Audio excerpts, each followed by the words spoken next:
Thunder crashed across the sky as the stagecoach lurched violently on the muddy road, its wheels spinning and skidding through the treacherous mountain pass. Zara Prescott clutched desperately at the leather strap hanging from the carriage roof, her knuckles white with tension as the coach hit another deep rut.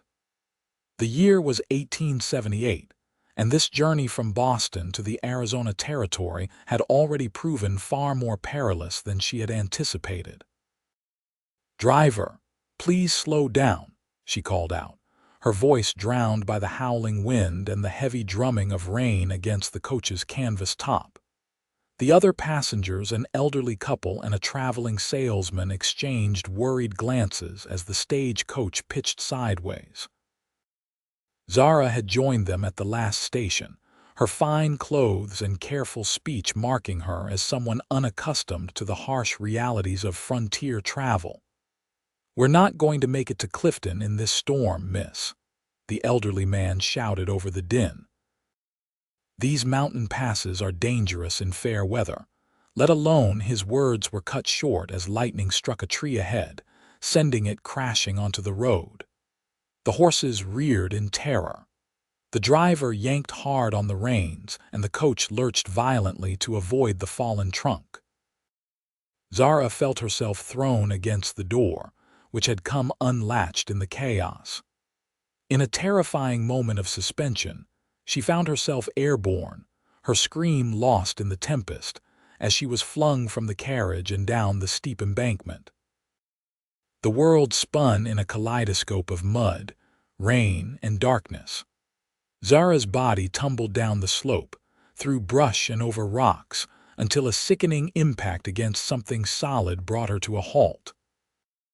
Pain exploded through her temple, and the last thing she remembered was the distant sound of the stagecoach continuing on its way, the other passengers unaware that she was no longer among them.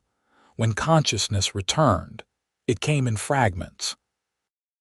Rain still pounded her face, but something had changed. She was moving, yet not under her own power. Strong arms cradled her against a broad chest, and through blurred vision, she made out the silhouette of a man carrying her through the storm. A hat with a wide brim sheltered her face somewhat from the downpour. "Hold on, miss," a deep voice urged above her.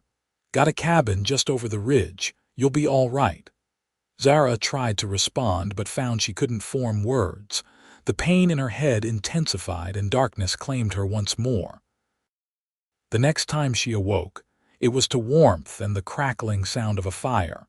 She lay on something soft, covered with thick blankets that smelled of pine and smoke. The rain continued its assault outside, but here she was dry and sheltered. Zara blinked, trying to focus on her surroundings, a small, rustic cabin with log walls. A kerosene lamp cast a golden glow over simple furnishings. A table, 2 chairs, a small kitchen area, and the bed where she now rested. A movement drew her attention. A tall man with broad shoulders stood at the fireplace, stoking the flames. He wore a simple flannel shirt, denim pants, and boots that had seen better days. When he turned, Zara saw a face weathered by sun and wind, with deep-set eyes that studied her with concern. "You're awake," he said, his voice the same one she remembered from the storm. Was beginning to worry. Zara attempted to sit up but winced as pain shot through her head and ribs. "Where am I?" she managed, her voice barely above a whisper. The man approached, keeping a respectful distance from the bed. "My cabin, about 5 miles east of Clifton. Name's Lucas Zimmerman. Found you half buried in mud down by Eagle Creek after that storm threw you clear of the stagecoach. Lucas." The name suited him, she thought absently. He looked to be in his early 30s, with light brown hair that curled slightly where it touched his collar, and a short beard that failed to hide a strong jawline. "Zara Prescott," she replied, touching the bandage she now realized was wrapped around her head. "I was traveling to Clifton too," she stopped, suddenly alarmed. My belongings had to leave your trunk if you had one, Lucas said. Only found you and this. He nodded toward a small leather satchel resting on the table. Was clutched in your hand so tight I nearly couldn't pry it loose. Relief washed over her. The satchel contained her most important possessions, letters of introduction, her small savings, and the deed to the property she had inherited in Clifton. Thank you, Mr. Zimmerman. I don't know how to repay your kindness. Lucas shook his head. No need. Couldn't leave you out there to die. He moved to the small stove where a pot simmered. Made some broth. Think you can manage some? As he helped her sit up against the pillows and handed her a mug of rich beef broth, Zara took stock of her situation. She was alone in a cabin with a stranger, a man who had saved her life, but was still unknown to her. In Boston, such a circumstance would be utterly scandalous. Yet here in the Arizona territory, different rules seemed to apply. The stagecoach, she said after sipping the broth. Did it continue on? Do they know I'm missing? Lucas settled into a chair near the bed. Storm was too fierce to follow it. I reckon they'll figure it out when they reach Clifton and you're not aboard. Might send a search party once the weather clears, but... He glanced toward the window where rain still streamed down. That could be a while. How long have I been here? Zara asked, suddenly aware that her dress had been replaced with a large man's shirt, her hair loose from its pins. Reading her thoughts, Lucas cleared his throat. Just since last night. Had to get you out of those wet clothes or you'd have caught your death. There's a widow lives about a mile from here, Mrs. Abernathy. She came and tended to you, changed your clothes. I stayed outside till she was done. Zara nodded, grateful for his propriety. I appreciate that. Doc Henderson from town will be by when the road's clear. You took a nasty blow to the head, and I suspect you've got some bruised ribs. Best not to move much for now. The next 2 days passed in a haze of sleep and brief periods of wakefulness. Lucas proved to be a considerate host, giving her privacy when needed and conversation when she craved it. He explained that he wasn't a traditional cowboy but a rancher with a small spread nearby. He'd been checking his fence line during a break in the storm when he found her, Mrs. Abernathy, a kind woman in her 60s, visited daily to help Zara with personal matters Lucas couldn't attend to. On the 3rd day, when Zara felt strong enough to sit at the table for a proper meal, she finally told Lucas why she had been traveling to Clifton. My uncle, Frederick Prescott, passed away 2 months ago, she explained, pushing her fork through the beans and venison Lucas had prepared. I never met him. He left Boston before I was born, but he named me his sole heir. According to his lawyer's letter, he owned a small newspaper in Clifton. Lucas's eyebrows rose. The Arizona Chronicle, that was your uncle's paper, Zara nodded. You knew it. Everyone in these parts knows the Chronicle. Your uncle wasn't afraid to print the truth even when it ruffled feathers. Paper's been shut down since he died. That's why I've come, Zara said, determination entering her voice despite her weakened state. I intend to reopen it. Lucas set down his fork, studying her with newfound interest. No offense intended, Miss Prescott, but newspaper work in a mining town like Clifton isn't exactly suitable for a Boston lady. Zara straightened, ignoring the twinge in her ribs. I worked as my father's assistant at the Boston Herald for 5 years before his death. I know the business, Mr. Zimmerman, and I'm not some delicate flower who will wilt at the first sign of difficulty. A hint of a smile tugged at Lucas's lips. Clearly not, considering you survived being thrown down a mountainside during the worst storm we've had in years. The next morning, Doc Henderson finally arrived, a gruff man in his 50s who examined Zara with efficient, professional movements. He confirmed Lucas's assessment. A concussion, bruised ribs, and numerous cuts and bruises, but nothing life-threatening. You're a lucky woman, Miss Prescott, the doctor said, packing his bag. "Another few hours out in that storm and we'd be having a very different conversation." "Then I owe Mr. Zimmerman my life," Zara replied, glancing at Lucas, who stood by the window, watching the exchange. "That you do," Henderson agreed. "Though knowing Lucas, he'll never let you repay him." He turned to the rancher.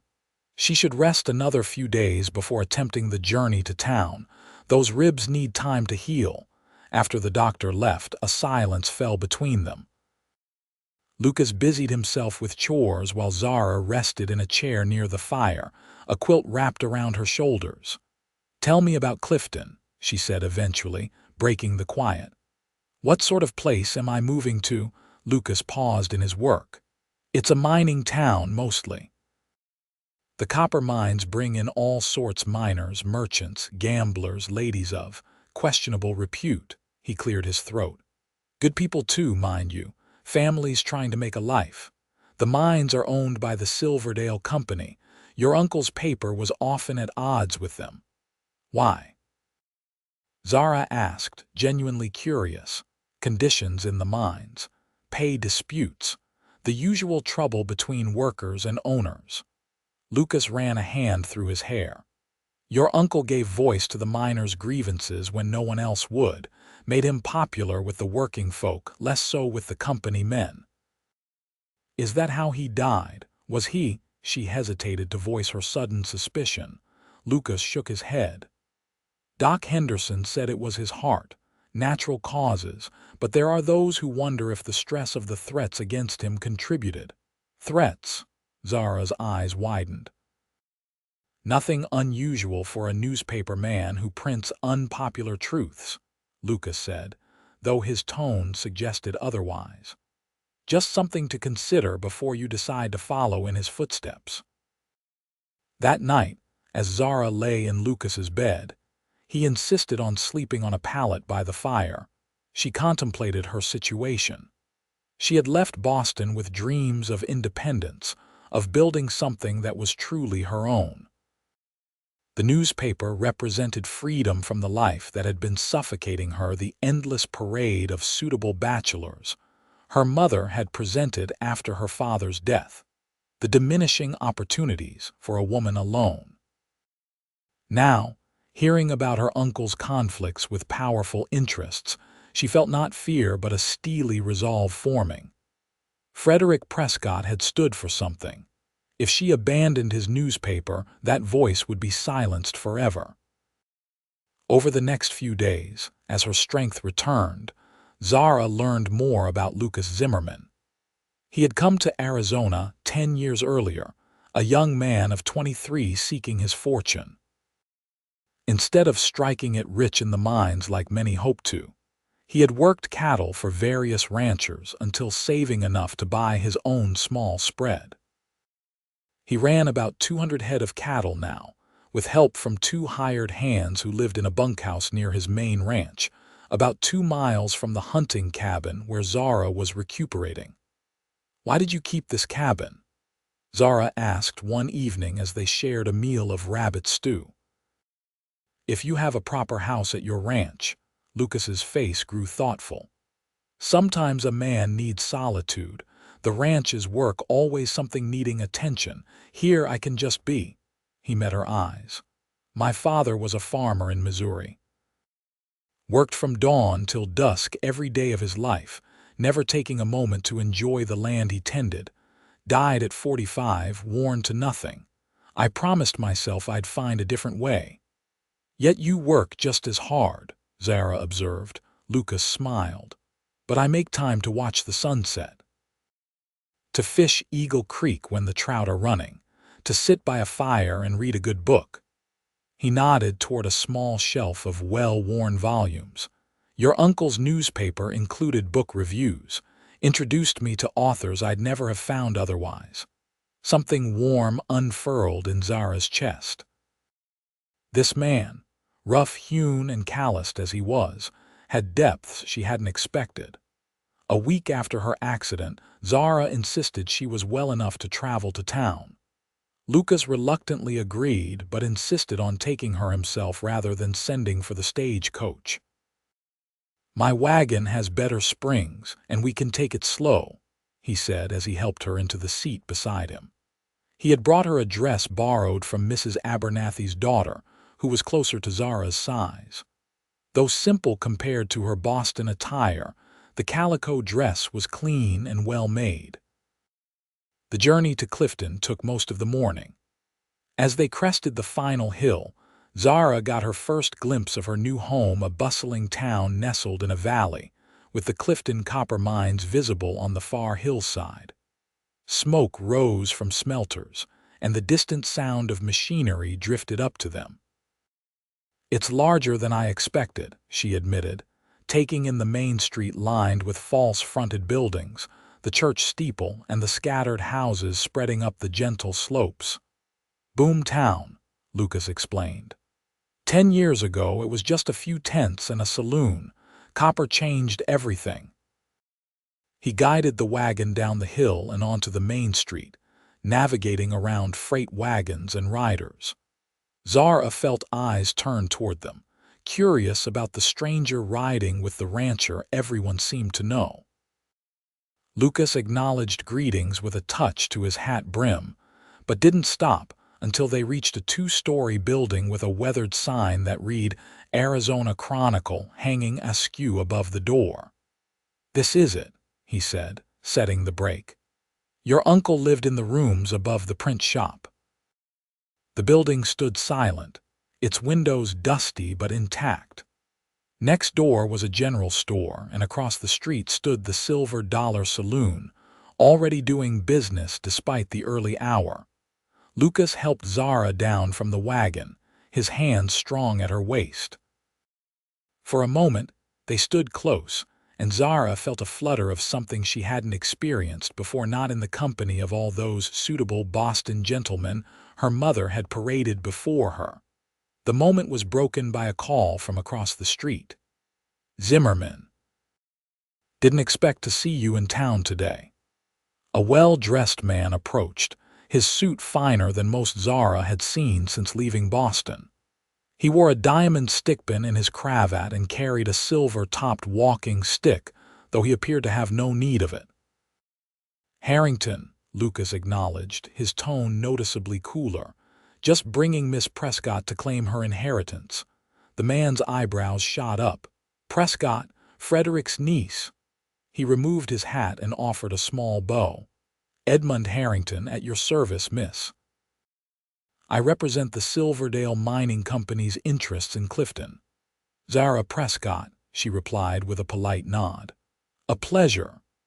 "I was sorry to hear about your uncle's passing," Harrington said, though his expression suggested otherwise. "A colorful character, to be sure." "Thank you for your condolences," Zara said, keeping her tone neutral despite the man's transparent insincerity. Harrington twirled his walking stick. "I don't suppose you intend to stay long in our little town. The journey must have been quite taxing for a lady of your refinement." Before Zara could answer, Lucas stepped forward slightly. "Miss Prescott intends to reopen the Chronicle." Something flashed in Harrington's eyes, surprise and perhaps concern, before his smile returned. "Is that so? How ambitious." "Well, should you reconsider, the company would be interested in purchasing the building. Prime location, you see. We've been thinking of expanding our offices." "I appreciate the offer, Mr. Harrington, but I have no intention of selling," Zara said firmly. Harrington's smile tightened.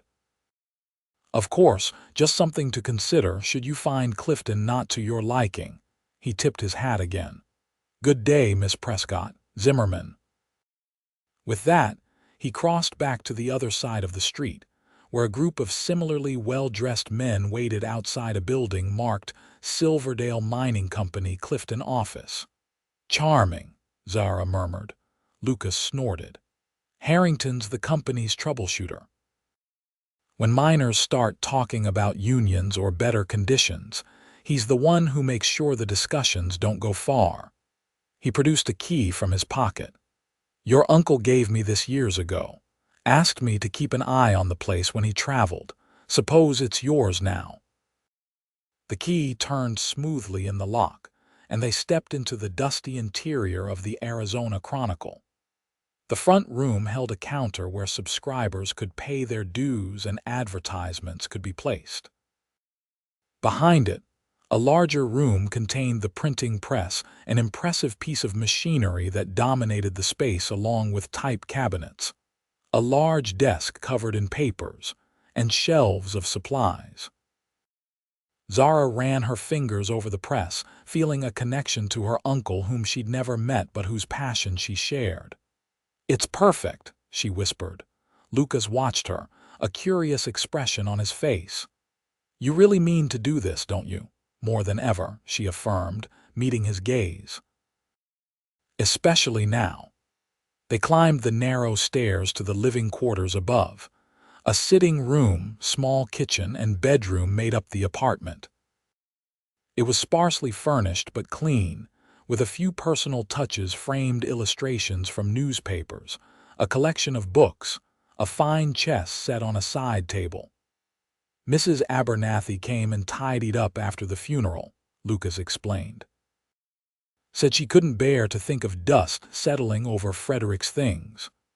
Zara was touched by the kindness of these strangers who had respected her uncle. "I'll have to thank her properly." As Lucas brought in her rescued satchel and the trunk that had been recovered from the stage coach company, Zara moved about the apartment, getting a feel for the space that would now be her home. From the sitting room window, she could see the main street of Clifton stretching in both directions, bustling with activity. "I should find the lawyer," she said, "to formalize my inheritance." "That would be Arnold Wilson," Lucas replied. "His office is just down the street." "I can take you there now if you're not too tired from the journey." The meeting with Mr. Wilson was brief but productive.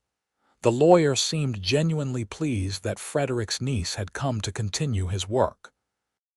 He provided her with the deed to the building, the business license, and a small sum that remained in her uncle's account at the Clifton Bank. "Your uncle was well respected by many in this town, Miss Prescott," Wilson told her. "His voice is sorely missed." "Then they won't have to miss it much longer," Zara replied, earning a smile from the lawyer and a thoughtful look from Lucas. By late afternoon, Lucas had helped Zara settle in, brought supplies from the general store, and introduced her to several merchants along the main street. The reactions to her arrival varied from genuine welcome to thinly veiled skepticism about a woman running a newspaper. As the day drew to a close, they stood outside the Chronicle building. The setting sun cast long shadows down the street, and the air was cooling rapidly, a reminder that they were in mountain country. "Thank you, Mr. Zimmerman," Zara said, "for everything. I don't know what would have happened if you hadn't found me that night." "Lucas," he corrected gently. "After all we've been through, seems right you should use my given name." "Lucas," she repeated, smiling. "And I'm Zara," he nodded, seeming reluctant to leave. "Will you be all right here alone? Town can be rowdy after dark, especially on paydays." "I'll be fine," she assured him. "The door locks securely, and I'm not entirely helpless." She patted her pocket where a small derringer, a parting gift from her father, rested. "Besides, I need to establish myself as independent if I'm to be taken seriously." Lucas looked like he wanted to argue but respected her decision. "I'll come by tomorrow with those items Mrs. Abernathy promised to lend you until you can shop properly." He hesitated. "And perhaps I could show you around the area. There's much to learn about Clifton that won't be found in legal documents." "I'd like that," Zara replied, surprised by how much she meant it. After Lucas departed, Zara explored her new home more thoroughly. In her uncle's desk, she found bound volumes of past editions of the Chronicle and spent hours reading through them, getting a sense of the town's history and her uncle's editorial voice. The last edition was dated just 2 days before his death, a scathing piece about unsafe conditions in the mine's new western shaft. She fell asleep that night with a plan forming in her mind. The Arizona Chronicle would rise again, and Frederick Prescott's voice would continue to speak for those who couldn't speak for themselves. The next morning, Zara rose early, eager to begin work. She swept the print shop, organized the scattered type, and made a list of supplies she would need. Around mid-morning, a knock at the door revealed Lucas, as promised, with a basket from Mrs. Abernathy containing household essentials. "Thought you might be hungry," he said, producing a package wrapped in brown paper. "Biscuits and ham from the hotel restaurant." They shared the simple meal at her uncle's desk, and Zara outlined her plans for reopening the newspaper. "I'll need to hire someone who knows how to operate the press," she admitted. "I understand the principles, but I've never actually run one myself." "Jacob Turner might be your man," Lucas suggested.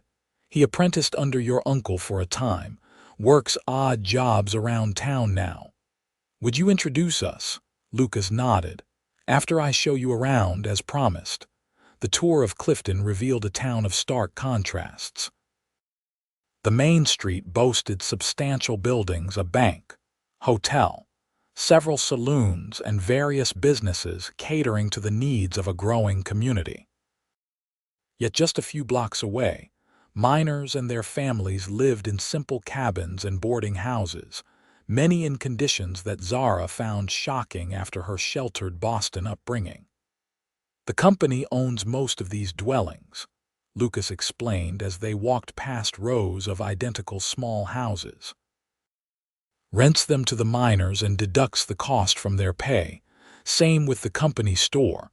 Many men find themselves owing more at the end of the month than they've earned." Zara frowned.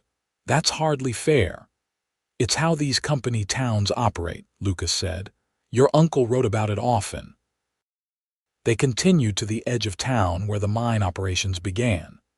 Even from a distance, Zara could see men moving about the site, the massive equipment used to extract the copper ore, and the smelters belching smoke into the clear blue sky. 300 men work those mines, Lucas told her.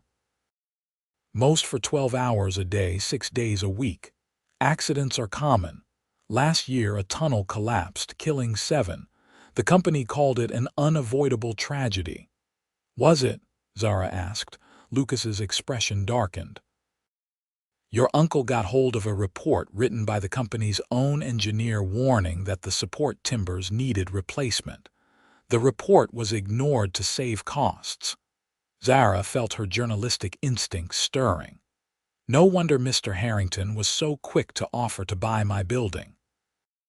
As they walked back toward town, Lucas pointed out other landmarks: the school, the small hospital funded mostly by church donations, and the sheriff's office, where he introduced her to Sheriff Tom Blackwell, a straight-talking man in his 40s who had apparently been friendly with her uncle.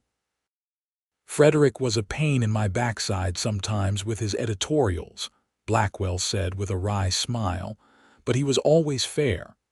Town's not the same without the Chronicle keeping us all honest." "That's high praise indeed, Sheriff," Zara replied. "I hope to continue that tradition." Blackwell's expression grew serious. "Just be careful, Miss Prescott. Your uncle made powerful enemies. The company doesn't take kindly to criticism." On their way to find Jacob Turner, they passed the Silver Dollar Saloon just as a commotion erupted. A young man was roughly ejected onto the boardwalk by a burly bartender. "Told you to stay out, Turner. We don't serve your kind here anymore," the bartender shouted before retreating inside. The young man, perhaps 25, picked himself up, dusting off his clothes. He was slender, with a mop of dark hair and intelligent eyes behind wire-rimmed spectacles that sat slightly askew on his nose. "Jacob," Lucas called, approaching him. "Just the man we were looking for."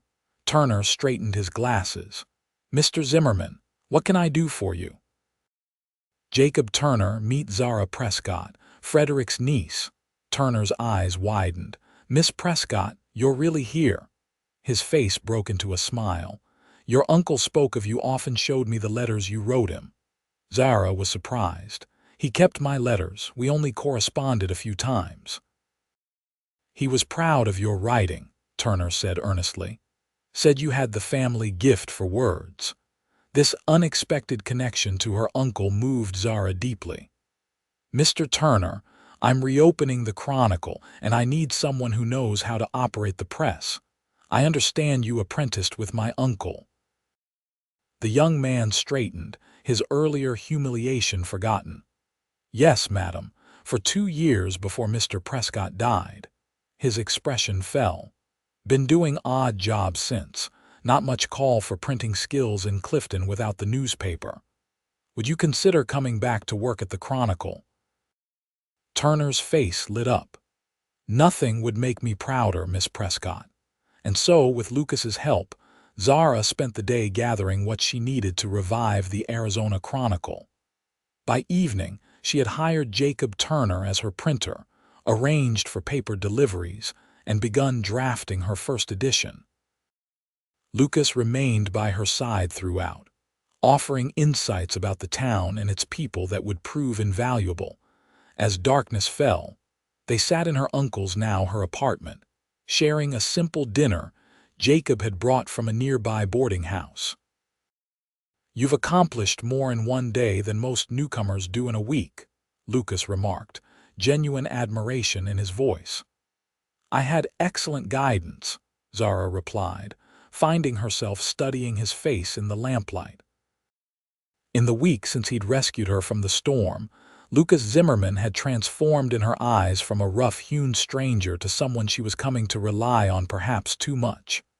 Will you return to your ranch tomorrow? She asked, trying to keep her tone casual. Lucas hesitated. I should. My foreman, Hank, is capable, but there's work that needs my attention. He met her eyes.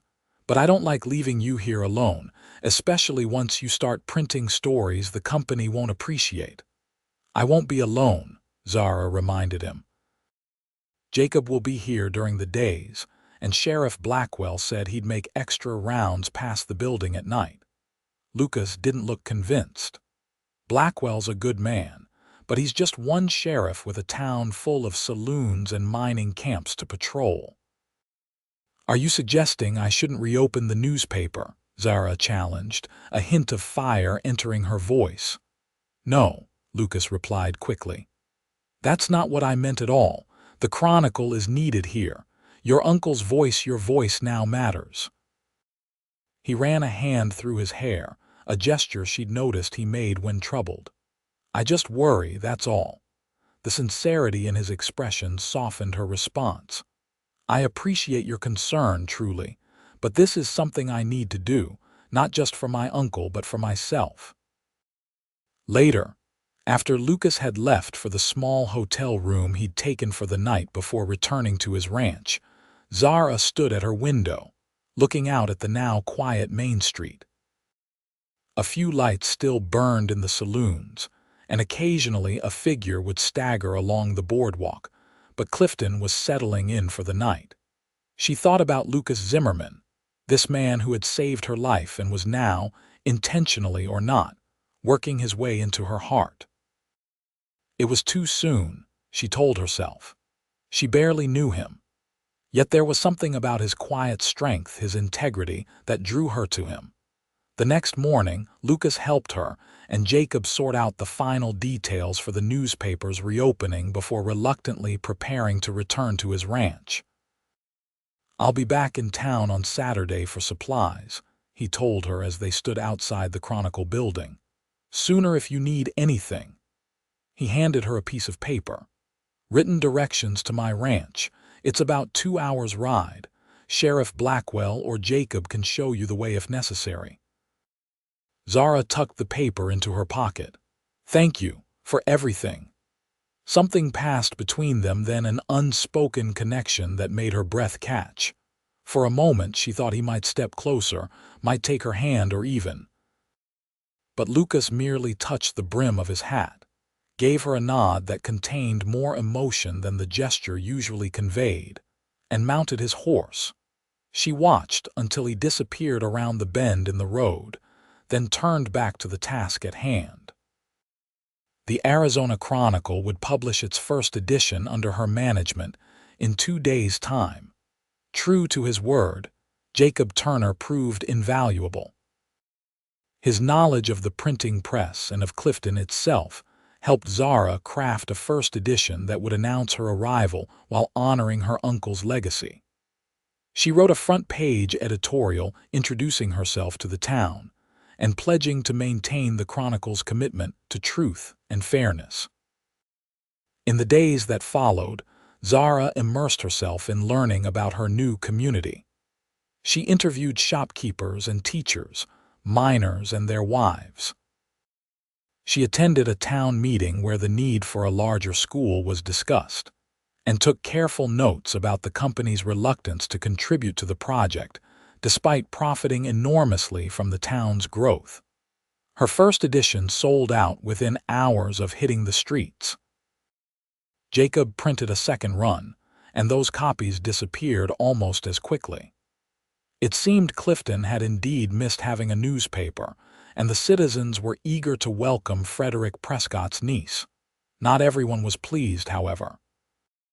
On the morning after the paper's release, Edmund Harrington appeared at the Chronicle's office, the latest edition clutched in his hand. "Miss Prescott," he said, his tone considerably less cordial than during their first meeting. "I see you've wasted no time in taking up your uncle's crusade." Zara looked up from her desk. "Is there something inaccurate in our reporting, Mr. Harrington? Your piece about the school funding implies the company is neglecting its civic duty," he said, slapping the paper down on her desk. "Silverdale Mining employs most of this town, provides housing, pays fair wages, from which you deduct rent for company housing and inflated prices at the company store," Zara interjected calmly. "My article simply reported the facts of the town meeting. If those facts paint the company in an unflattering light, perhaps the issue lies not with the reporting but with the company's actions." Harrington's face reddened. "You're new here, Miss Prescott. You don't understand how things work in mining towns. Your uncle never did either." His voice lowered. "It would be a shame if your newspaper venture failed before it truly began. Printing costs are high, advertisers fickle." "Is that a threat, Mr. Harrington?" Zara asked, rising from her seat to meet his gaze directly. "A friendly warning from someone who understands the realities of business in Clifton." He straightened his jacket. "My offer to purchase this building still stands. I suggest you consider it carefully." After he left, Jacob emerged from the back room where he had been setting type for the next edition. "He's worried," the young man said with a hint of satisfaction. "The company doesn't like having someone watching them again." Zara nodded, thoughtful. "Which means we're doing exactly what we should be." Saturday couldn't come quickly enough. Though Zara threw herself into her work, she found her thoughts often straying to Lucas. She wondered how he was faring at his ranch, whether he thought of her as often as she thought of him. When Saturday arrived, she found herself watching the street through the Chronicle's front window, waiting for a glimpse of him. It was nearly noon when she spotted him riding into town, his tall figure unmistakable even at a distance. Her heart quickened as he dismounted outside the general store, exchanged words with someone she couldn't see, then turned toward the newspaper office. The bell above the door jingled as Lucas entered, removing his hat as he stepped inside. He looked tired but pleased to see her, his eyes warming as they met hers. "The prodigal rancher returns," she said lightly, trying to mask how genuinely happy she was to see him. "Couldn't stay away," he replied with a small smile. From his saddlebag, he produced a package wrapped in brown paper. "Thought you might like some fresh eggs from my henhouse, and Mrs. Abernathy sent preserves. The thoughtfulness of the gesture touched her. "Thank you. Will you stay for lunch? I was just about to close for an hour." They ate at the small table in her apartment, sharing news of their respective weeks. Lucas listened attentively as she told him about the paper's successful reopening and Harrington's thinly veiled threats. "Be careful around him," Lucas warned. "Harrington's not above using underhanded tactics to get what he wants." "I'm beginning to realize that," Zara admitted, "but I won't be intimidated." She changed the subject. "Tell me about your week. Did you find everything in order at your ranch?" Lucas described his work mending fences, treating a sick calf, preparing for the approaching winter. "It's not an easy life," he said, "but it's a good one.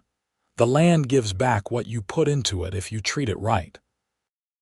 As he spoke, Zara found herself captivated not just by his words but by the passion behind them. Lucas Zimmerman loved his ranch the way she loved journalism, completely and without reservation. "I'd like to see it someday," she said. "Your ranch." Something flickered in his eyes, pleasure and perhaps surprise. "I'd like that too." After lunch, Lucas accompanied her on her rounds of the town as she gathered information for the next edition. His presence beside her seemed to lend her additional credibility with the townspeople, many of whom greeted him with respect. "You're well regarded here," she observed as they left the mercantile where the owner had just shared concerns about the new freight rates. Lucas shrugged. "Been around long enough to establish myself, I suppose, and I do business fairly." "It's more than that," Zara insisted. "People trust you." He glanced at her, a question in his eyes. "And do you, Zara, trust me?" The directness of the question caught her off guard. "Yes," she answered honestly. "I do." The weeks that followed fell into a pattern. Zara and Jacob published the Chronicle twice weekly, gradually increasing circulation as word spread to outlying areas. Lucas came to town every Saturday, bringing small gifts from his ranch or Mrs. Abernathy, and spending the day with Zara under the pretense of showing her around or making sure she was settling in properly. To the townspeople, their growing attachment was obvious. The Boston lady and the Arizona rancher made an unlikely pair, but their mutual respect and evident affection for each other won over even the most skeptical observers. For Zara, these Saturday visits became the highlight of her week. Though she threw herself into her work with enthusiasm, finding purpose in giving voice to the community's concerns, she found herself counting the days until she would see Lucas again. As for Lucas, the quiet rancher who had always valued his solitude found himself inventing reasons to visit town more frequently. A broken harness that needed the saddler's attention. Supplies that couldn't wait until Saturday. Each excuse brought him to Clifton, and inevitably to the Chronicle's office. One crisp October morning, about 6 weeks after Zara's arrival in Clifton, Lucas appeared at her door unannounced, his expression troubled.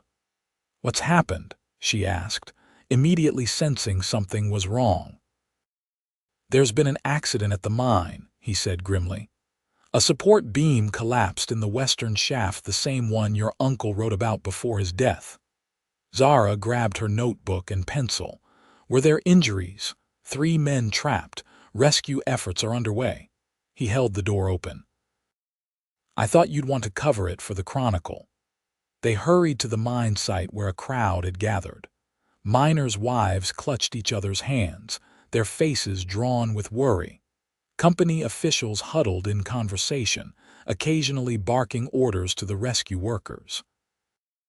Harrington was there, his usually immaculate appearance marred by dust from the mine. When he spotted Zara with her notebook, his expression darkened. "This is a company matter, Miss Prescott," he said, stepping in front of her as she approached the mine entrance. "No press allowed." "3 men are trapped in there," Zara replied, standing her ground. Their families deserve to know what's happening. They'll be informed through proper channels, Harrington insisted. Now I suggest you return to your office before what, Harrington?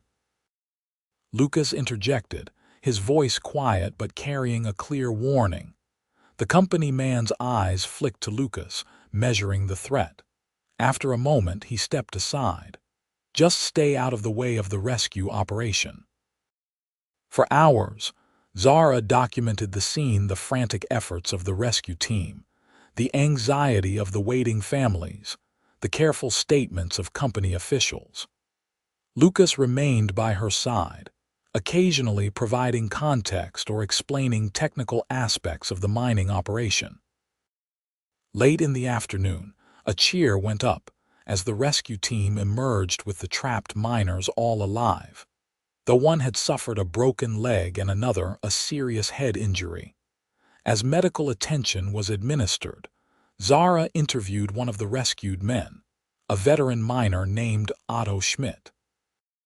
The company knew them supports was rotting, Schmidt told her, his voice weak but determined. We reported it 3 weeks ago. Nothing was done. Harrington, overhearing, stepped forward. That's a lie. No such report was filed. Begging your pardon, Mr. Harrington, but I filled out the form myself, Schmidt insisted. Gave it to Foreman Willis just like procedure says. The confrontation drew the attention of Sheriff Blackwell, who had arrived to help maintain order. Serious accusation, Schmidt, he noted. You willing to stand by it? Yes, sir, the miner affirmed. And I ain't the only one who reported it. The incident provided Zara with the lead story for the Chronicle's next edition. Miners trapped, company ignored safety warnings. The article detailed the accident, the rescue, and Schmidt's allegations, along with Harrington's denial. She was careful to present both sides, but the evidence, including statements from other miners who corroborated Schmidt's account, was damning. The day after the paper hit the streets, Zara received a notice from the bank. The mortgage on the Chronicle building, which she had been paying monthly from the newspaper's income, had been called due in full. The sum was far more than she could possibly raise. This is Harrington's doing, Lucas said when she showed him the notice. The bank president, George Wilcox, is on the company's payroll. Can they do this? Zara asked, distressed. The terms of the mortgage clearly state monthly payments for 5 years. There's probably fine print allowing them to demand full payment under certain circumstances, Lucas said grimly. It's a common tactic when they want to force someone out. Jacob, who had been listening from the doorway, stepped forward. What are we going to do, Miss Prescott? We can't let them shut us down. Zara squared her shoulders. We're going to fight back the way my uncle would have with the truth. She turned to Lucas. I need to see those safety reports. Can you help me find miners who filed them? For the next edition, Zara wrote an explosive front-page story detailing the company's attempt to silence the Chronicle through financial pressure, connecting it directly to their coverage of the mine accident and safety violations. She included testimonies from over a dozen miners about ignored safety reports, poor working conditions, and the company's retribution against those who complained. The edition sold out within hours. By nightfall, a crowd had gathered outside the Chronicle office. Miners and their families, shopkeepers, teachers, and ordinary citizens of Clifton, all expressing support for the newspaper and outrage at the company's tactics. Sheriff Blackwell appeared, looking concerned. Miss Prescott, I admire your courage, but you've stirred up a hornet's nest. Harrington's at the hotel bar right now, drunk and making threats. Let him threaten, Zara replied, though her heart raced. The people deserve to know what's happening in their town. The sheriff shook his head. Just be careful, I can't be everywhere at once.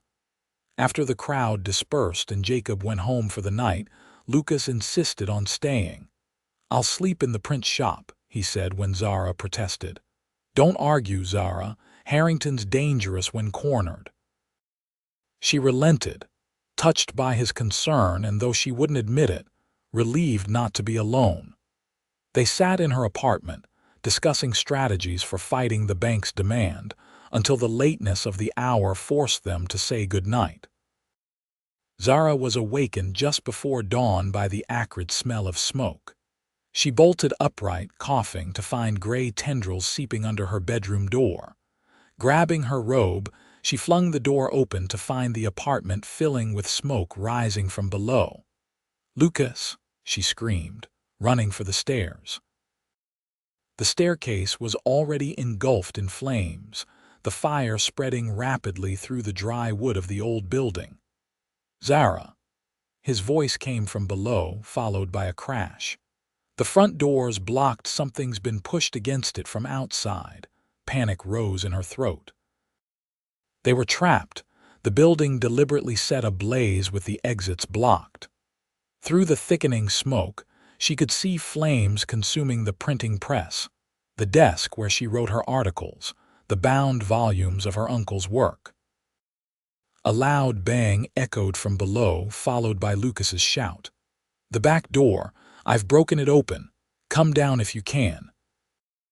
Zara grabbed her satchel containing the deed to the building, what money she had, and her most precious possessions, and made for the stairs, but the flames had consumed the lower steps.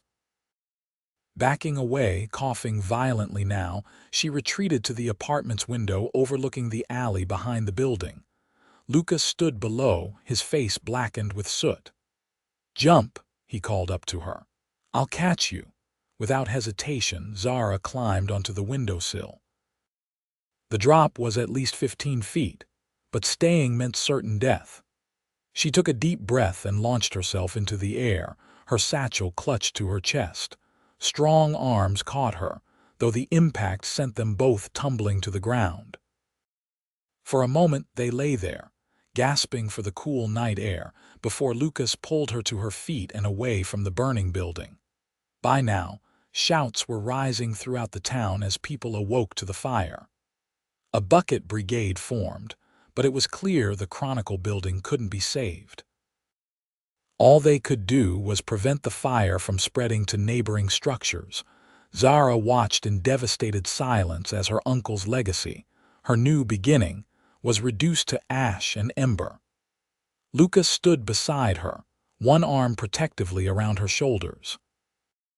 Sheriff Blackwell approached, his expression grim. "This was deliberate," he stated. "Someone piled lumber against the front door and doused it with kerosene." "Harrington," Lucas growled. "Has to be. Can't prove it," Blackwell replied. "He was at the hotel all night, according to witnesses." Could have hired someone, though. As dawn broke, revealing the full extent of the destruction, Zara felt a strange calm settle over her. The initial shock and grief were giving way to determination. "They think this will silence me," she said quietly. "They're wrong." Lucas studied her face. "What will you do now?" "Rebuild," she answered without hesitation. "The Chronicle isn't a building or a printing press. It's a voice, my uncle's voice, my voice, the voice of the people of Clifton." She turned to face him. "But I'll need help." The intensity of his gaze matched her own. "You have it. Whatever you need." In the days that followed, Zara experienced firsthand the true character of her adopted community. Offers of assistance came from all quarters, temporary lodging at the hotel, provided free of charge by the sympathetic owner, office space in the back of the general store, even a small hand press loaned by a printer in the neighboring town of Mornside. Most surprising was the arrival of a wagon from the Apache reservation 20 miles away, carrying paper and ink. "Chief Nate sends these," the driver explained. "He respected your uncle who wrote truth about the reservation conditions when no one else would." With these cobbled-together resources, Zara published a special edition just 3 days after the fire. The headline read, "Chronicle rises from ashes. The truth cannot be burned." The edition detailed the arson attack and vowed to continue publishing despite the destruction of their offices. The support from the townspeople was overwhelming, but the most significant help came from Lucas. He spent every day in Clifton now, his ranch temporarily entrusted to his foreman, as he helped Zara salvage what could be saved and plan for the future. 2 weeks after the fire, as they sat in the small room behind the general store that now served as the Chronicle's office, Lucas made a proposal that took Zara by surprise. "I own a piece of land on Main Street," he said. "Been holding on to it for years, waiting for the right opportunity. It's yours if you want it for a new Chronicle building." Zara stared at him in disbelief. "Lucas, I can't accept such a gift. It's too much." "Not a gift," he clarified. "An investment. The Chronicle is important to this town to me. We can work out terms that are fair to both of us." His offer solved one immediate problem, but there were others. Even with land, building costs money, and the bank still holds the mortgage on the old property, what's left of it. They're unlikely to loan me more. Lucas leaned forward, his expression earnest. "I've been thinking about that too. What if we were partners? Officially, I mean. I have savings enough to build a new office. We could run the Chronicle together." The proposal stunned her. "You want to be a newspaper man? I thought your heart belonged to your ranch." "It does," he admitted. "But maybe my heart has room for more than one passion now." The look he gave her left no doubt about his meaning. Zara felt heat rise to her cheeks. In the weeks since her arrival in Clifton, her feelings for Lucas had deepened from gratitude to friendship to something much more profound. Yet neither had spoken of it directly until now. "Partners," she repeated, testing the word. "In the newspaper, you mean?" Lucas reached across the table, taking her hand in his.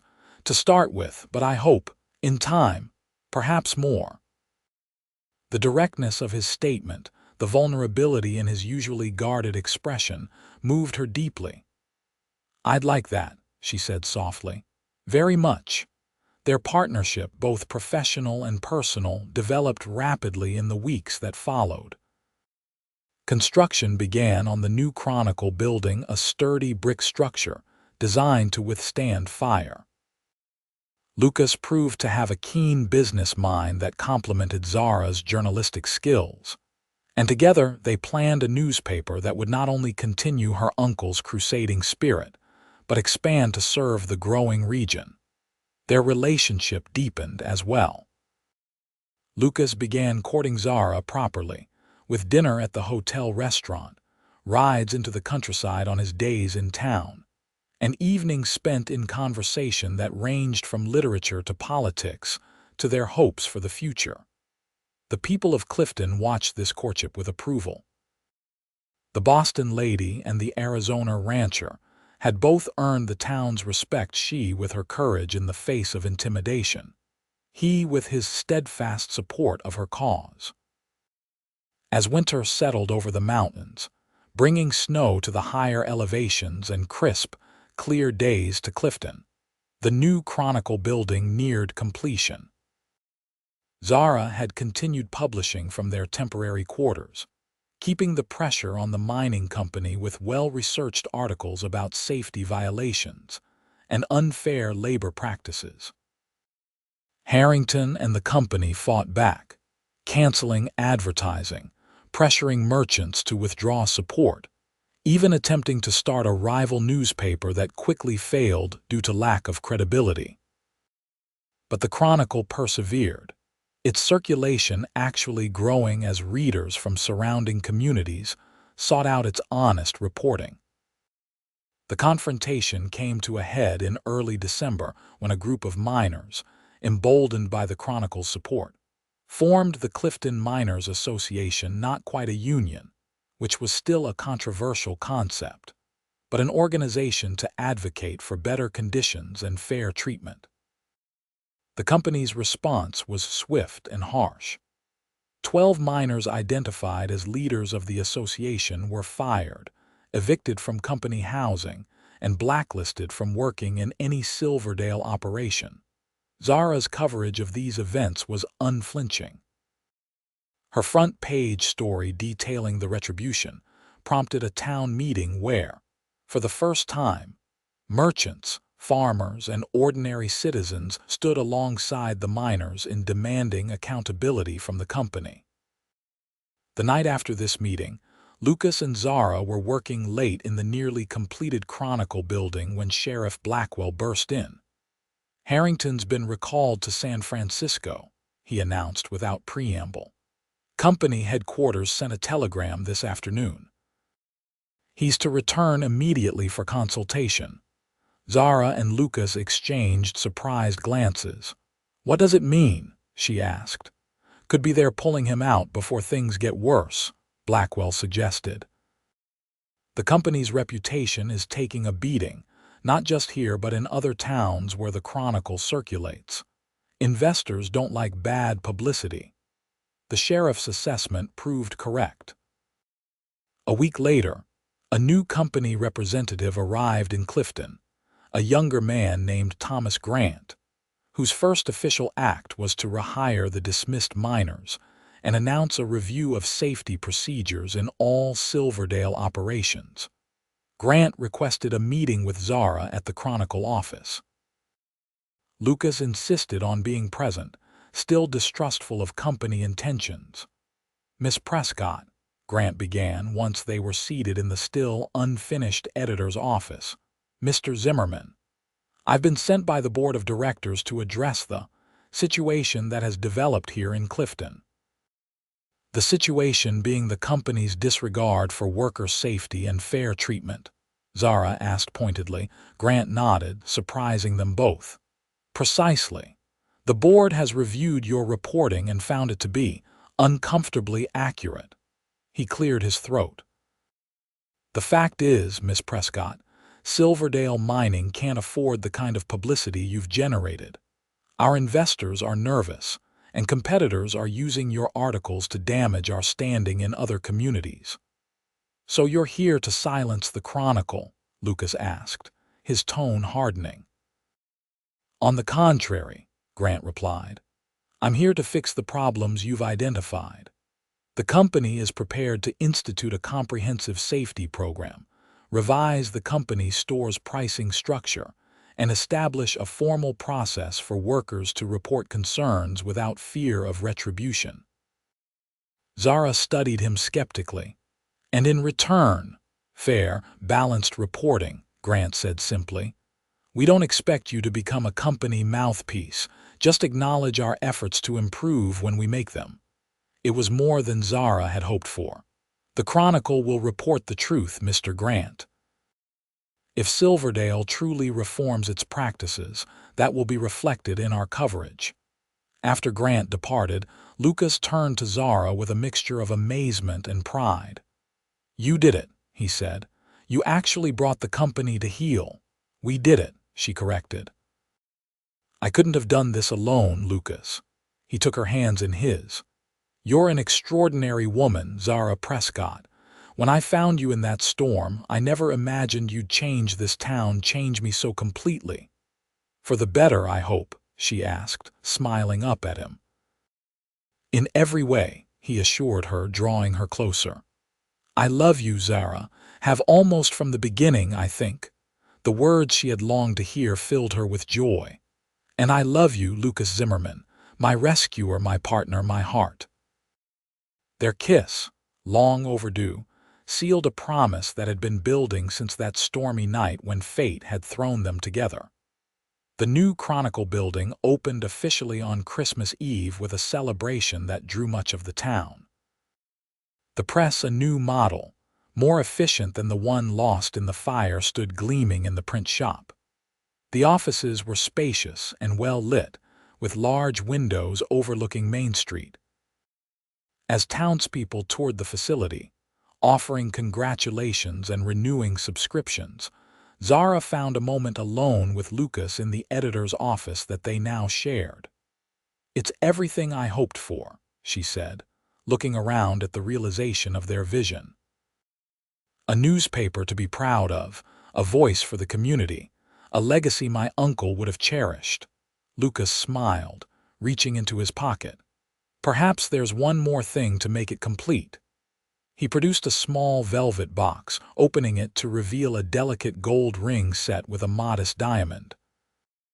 I'm not a wealthy man, Zara.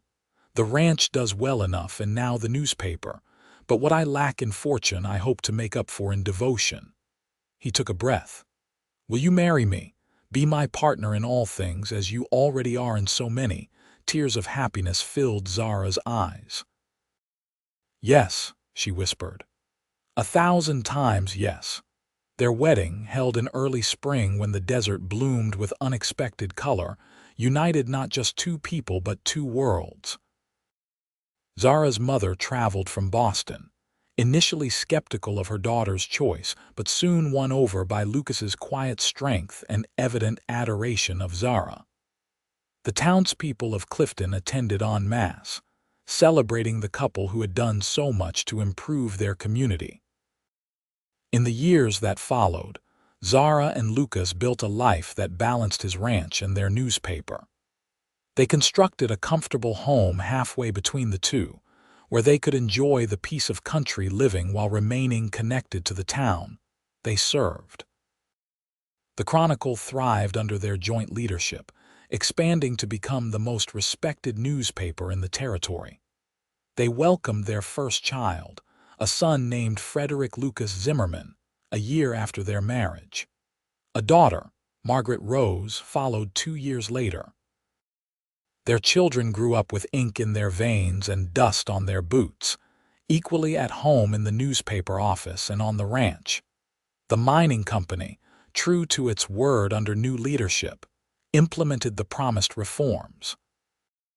While the Chronicle maintained its watchdog role, the relationship evolved into one of respectful coexistence, each acknowledging the other's importance to the community's prosperity. On the 10th anniversary of the night Lucas had found Zara in the storm, they stood together on the porch of their home, watching the sunset paint the desert in shades of gold and crimson. Their children played in the yard, their laughter carrying on the evening breeze. "Do you ever wonder what would have happened if I hadn't been riding fence that night?" Lucas asked, his arm around her waist. "If the storm had driven me home instead of toward Eagle Creek?" Zara leaned her head against his shoulder. "I believe we would have found each other somehow. Perhaps not as dramatically, but our paths were meant to cross." "A city-bred newspaper woman and a dusty rancher," Lucas mused. "Who would have thought?" "I would have," Zara replied confidently. "From the moment I woke in your cabin and saw you standing by the fire, this strong, gentle man who had carried me through a storm, I felt something extraordinary beginning." Lucas smiled, drawing her closer as the last rays of sunlight gilded the landscape. "A journey that began in a tempest and led to the greatest peace I've ever known." "Our story," Zara whispered, turning in his embrace to meet his lips with hers, "is just one of many the Chronicle will tell, but it will always be my favorite." As twilight deepened into night, they gathered their children and went inside, closing the door on the vast Arizona sky. The home they had built together, like the newspaper they ran, the town they served, and the love they shared, stood as a testament to the truth that sometimes being thrown off course leads to exactly where you're meant to be.